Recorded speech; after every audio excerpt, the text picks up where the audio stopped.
Voyons maintenant donc la rupture du CDD. La rupture du CDD, elle peut intervenir pour deux raisons juridiques différentes. La première, c'est ce qu'on appelle l'échéance du terme. Le CDD arrive à son terme.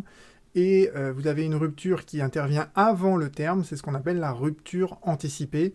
Ces deux événements obéissent à des régimes juridiques qui sont totalement différents. Donc voyons d'abord en fait le terme du CDD. Le terme du CDD, comme je vous l'ai dit, le principe c'est qu'il y a un terme précis qui s'exprime en nombre de jours ou à une date donnée. Donc là, on attend que le nombre de jours soit écoulé, que la date soit parvenue. Mais vous avez également, je vous ai dit, un terme imprécis avec une durée minimale. Donc ça, c'est ce qu'on retrouve dans le cadre du remplacement d'un salarié, dans le cadre de l'attente de l'embauche d'un salarié en CDI, pour les CDD saisonniers, pour les CDD d'usage et pour les contrats à objet défini. Alors le terme du CDD, quelles conséquences juridiques ça produit ? Eh bien, le Code du travail nous dit que le CDD, il cesse de plein droit avec la survenance du terme. C'est-à-dire qu'en fait, le CDD, il est rompu de plein droit, il n'a plus aucune existence juridique dès lors que le terme survient, dès lors qu'on est arrivé à la date butoir ou à la fin du nombre de jours, ou lorsque l'événement, quand c'est par exemple un CDD de remplacement, lorsque l'événement se produit, que le salarié revient dans l'entreprise. Donc ça marque la fin de l'existence juridique du CDD. Pour les CDD de remplacement, d'ailleurs, il est prévu une règle un peu dérogatoire, c'est qu'on peut convenir dans le CDD que, en fait, le terme, ça sera le surlendemain du retour du salarié dans l'entreprise. Ça, c'est juste, c'est prévu, en fait, tout simplement pour qu'il y ait une passation des dossiers, entre guillemets, entre le salarié en CDD et le salarié qui a été absent pendant un certain temps et qui revient dans l'entreprise, juste pour qu'il puisse échanger sur les dossiers qui sont en cours. Là où il faut faire attention, c'est que je vous l'ai dit, l'employeur, il doit informer, dans le cadre d'un CDD avec un terme imprécis, l'employeur doit informer le salarié du retour, par exemple, du salarié dans l'entreprise, de l'événement, en fait, qui constitue le terme de ce CDD et qui marque, justement, la fin de ce CDD. Donc l'employeur, il a cette obligation d'information, c'est l'arrêt de 2019 que j'ai évoqué auparavant.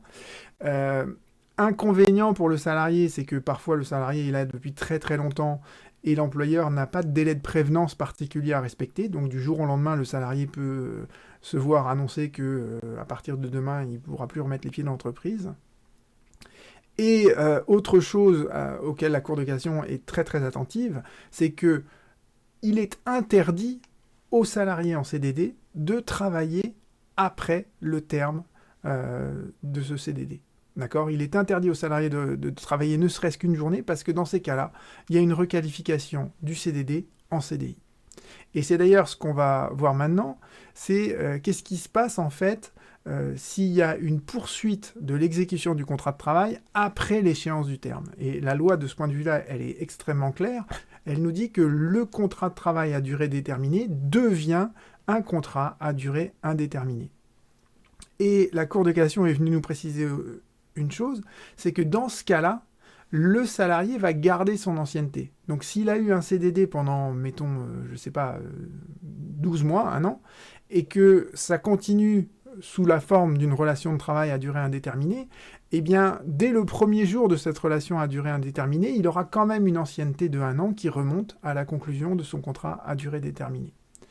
Et le Code du travail nous précise également que la durée du CDD, elle sera déduite de l'éventuelle période d'essai qui serait mentionnée dans le contrat à durée indéterminée qui serait conclu à ce moment-là.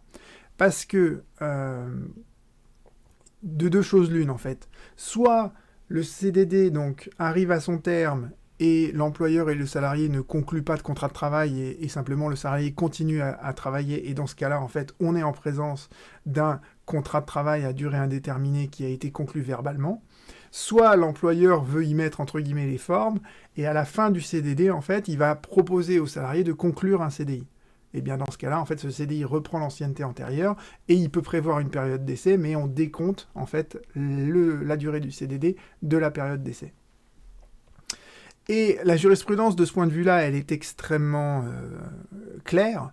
La requalification du CDD en CDI, il suffit en fait que le salarié ait travaillé une journée après le terme pour qu'il y ait cette requalification qui s'opère. D'accord ? Il n'y a pas un seuil minimum, c'est dès la première journée travaillée après le terme du CDD, ça devient un CDI quoi qu'il arrive. Et ce que nous a précisé également la Cour de cassation, c'est important, c'est que, je vous ai dit tout à l'heure, il y avait deux hypothèses. La première hypothèse, c'est quand en fait, le CDD arrive à son terme, le salarié continue à travailler, eh bien la Cour de cassation nous dit, dans le cadre de cette relation à durée indéterminée qui vient de naître, eh bien, tout doit être identique à ce qui était proposé au salarié dans le cadre de son CDD. Donc en fait, les fonctions en fait, du salarié, ce seront celles qui étaient énumérées dans le CDD. Le temps de travail, la rémunération, tout ça, c'est exactement ce qui était applicable pendant le CDD, qui continue de s'appliquer pendant le CDI. En revanche, la Cour de cassation nous dit, si jamais, après le CDD, l'employeur propose au salarié un CDI, eh bien là, dans la conclusion de ce CDI, l'employeur et le salarié peuvent se mettre d'accord pour qu'il y ait des différences par rapport à ce qui se faisait pendant le CDD. Donc on peut changer de fonction, on peut changer de rémunération, etc. D'accord ? Donc dans ces cas-là, tant qu'il y a un contrat de travail qui a été conclu en bonne et due forme, eh bien ce nouveau contrat de travail à durée indéterminée, on appliquera son contenu et on fera abstraction de ce qui s'est passé pendant le contrat à durée déterminée. Donc ça, c'était pour l'échéance du terme du CDD, d'accord ? Soit le salarié arrête de travailler et dans ces cas-là, le contrat de travail à durée déterminée prend fin et il n'a plus d'existence juridique. Soit le salarié continue de travailler après l'échéance du terme et alors naît une relation de travail à durée indéterminée. Voyons maintenant l'autre hypothèse où la rupture, en fait, elle intervient avant le terme qui était prévu par le contrat à durée déterminée et c'est ce qu'on appelle la rupture anticipée d'un CDD. Alors la rupture anticipée d'un contrat de travail à durée déterminée, déjà la première chose à retenir, qui est très importante, c'est que on n'applique pas le droit du licenciement. D'accord ? Le droit du licenciement, ça s'applique pour les contrats à durée indéterminée. Quand on est dans le cadre d'un contrat à durée déterminée, on parle de rupture anticipée. Cette rupture anticipée, elle peut émaner de qui ? Elle peut bien évidemment émaner d'abord de l'employeur. Et à quelles conditions on autorise l'employeur à rompre de manière anticipée un CDD ? Et vous voyez que ces conditions, elles sont forcément draconiennes. Pourquoi ? Parce que le salarié, il avait cette garantie d'être embauché pendant un certain temps. Donc, on ne peut pas permettre à un employeur de dire finalement, je ne veux pas de ce contrat à durée déterminée, je ne veux pas de la durée qu'on avait convenue, je veux rompre ce contrat avant. Pour que l'employeur fasse ça, il faut qu'il ait une raison valable de le faire. Et la première raison valable qu'il a, c'est d'invoquer une faute grave de la part du salarié. Et s'il arrive à prouver l'existence de cette faute grave, c'est une faute qui rend impossible la poursuite de la relation contractuelle, nous dit la Cour de cassation. Cette faute grave, elle est appréciée de la même manière, vous voyez, en matière de licenciement dans le cadre d'un CDI que pour la rupture anticipée d'un CDD. Cette faute grave, dans tous les cas, elle justifie que le salarié quitte immédiatement l'entreprise parce qu'en gros, il a commis quelque chose qui est tellement grave qu'on ne peut plus poursuivre l'exécution du contrat de travail. Ça, c'est la première raison. Deuxième raison qui est prévue par le Code du travail, mais qui est très rarement invoquée par les employeurs, c'est la force majeure. Mais pour qu'il y ait une force majeure, il faut vraiment qu'il y ait une impossibilité absolue en fait, de continuer le contrat de travail. Je pense notamment à l'incendie d'une usine qui détruirait toute l'usine. Là, effectivement, on est dans un cas de force majeure. Vous avez également, parmi les cas de rupture anticipée qui sont autorisés par le Code du travail, l'inaptitude du salarié. Et l'inaptitude du salarié, je devrais peut-être en faire une autre vidéo, elle est soumise à un régime très particulier puisqu'en fait, c'est le médecin du travail qui va constater cette inaptitude. Donc vous voyez, c'est pas au bon vouloir de l'employeur de dire qu'un salarié est apte ou inapte, c'est le médecin du travail qui va devoir constater ça médicalement et une fois qu'il y a cette constatation médicale, une fois que l'employeur est dans l'impossibilité de reclasser le salarié en CDD, eh bien à ce moment-là, il pourra rompre de manière anticipée le contrat de travail pour inaptitude. Mais et c'est ça le principe, c'est que si l'employeur n'arrive pas à justifier d'une faute grave, d'un cas de force majeure ou d'une inaptitude avec une impossibilité de reclassement, alors la sanction elle est terrible, puisque l'employeur devra des dommages et intérêts aux salariés, et ces dommages et intérêts, c'est égal à quoi ? À toutes les rémunérations que le salarié aurait pu obtenir jusqu'au terme de son contrat de travail. D'accord? Donc c'est une sanction qui est vraiment lourde pour l'employeur. Et justement, le Code du travail énonce cette sanction qui est tellement forte, c'est justement pour inciter les employeurs à ne pas rompre de manière anticipée le contrat de travail à durée déterminée, parce que si jamais, devant le juge, il n'arrive pas à apporter la preuve de ces 3 cas que je viens de vous énumérer, eh bien, il devra de toute manière payer toute la rémunération du salarié jusqu'à la fin du CDD. Autant dire que ça ne sert à rien de prendre ce risque, à moins d'être parfaitement sûr de son coût, et vaut mieux dans ces cas-là, si on n'est pas tout à fait sûr, garder le salarié jusqu'au terme du CDD et lui payer ses rémunérations, plutôt que de se faire condamner à le faire par un juge.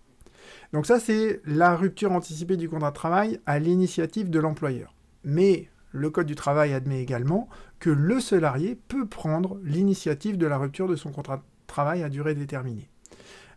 Mais dans quel cas il peut le faire? Eh bien, il peut le faire dans un cas, c'est quand il a conclu un contrat à durée indéterminée ailleurs. Et vous voyez bien que ça montre bien que le contrat à durée déterminée, c'est un contrat précaire. Donc, si le salarié a trouvé un contrat qui n'est pas précaire ailleurs, eh ben, on l'autorise à quitter cet emploi précaire qu'il a. Cet emploi en CDD, ça ne doit pas être un frein pour qu'il puisse conclure un CDI par ailleurs. Pourquoi? Parce que le CDI, c'est la norme générale de travail en France, nous dit le Code du travail. Donc, voilà, le salarié peut rompre de manière anticipée un CDD lorsqu'il a conclu un CDI par ailleurs, mais il a simplement un délai de préavis à respecter auprès de son employeur qui est de maximum 2 semaines. Et si jamais il ne respecte pas ce préavis ou qu'il rompt de manière anticipée le CDD sans avoir conclu un CDI, l'employeur pourrait éventuellement lui solliciter des dommages et intérêts pour la réparation du préjudice qu'il a subi. C'est prévu par le Code du travail. Je n'ai jamais trouvé un seul exemple en jurisprudence où un employeur se serait retourné contre un salarié pour solliciter des dommages et intérêts de ce point de vue-là. Peut-être que dans le contrat à objet défini, vous voyez, pour les ingénieurs et cadres, quand ils sont sur une mission qui est hautement stratégique pour l'entreprise, peut-être que là, éventuellement, l'employeur pourrait solliciter des dommages et intérêts, si tant est qu'il arrive à prouver l'existence d'un préjudice. Mais bon, il n'y a pas de contentieux là-dessus, parce que généralement, les employeurs ne préfèrent pas aller devant un juge pour cela. Et dernière chose qui est prévue par le Code du travail, c'est qu'il peut y avoir une rupture anticipée voulue en fait par l'employeur et par le salarié. C'est possible, mais simplement, c'est pas une rupture conventionnelle. D'accord? Dans une autre vidéo, je vous ai expliqué la rupture conventionnelle, et la rupture conventionnelle, ça permet de rompre un CDI. Mais les dispositions sur la rupture conventionnelle ne s'appliquent pas au CDD. Donc en fait, ce qui se passe dans le cadre d'un CDD, c'est on fait une résiliation amiable du contrat, et c'est prévu notamment par l'article 1193 du Code civil. Donc dès lors que l'employeur et le salarié sont d'accord pour rompre le contrat de travail, eh bien ils mettent ça dans un écrit en l'intitulant rupture amiable du contrat de travail ou résiliation du contrat de travail. Et ça produit les effets d'une rupture anticipée, et là, dans ces cas-là, il n'y a pas de dommages et intérêts ni de la part de l'un ni de la part de l'autre. Parce que les deux sont d'accord sur cette rupture.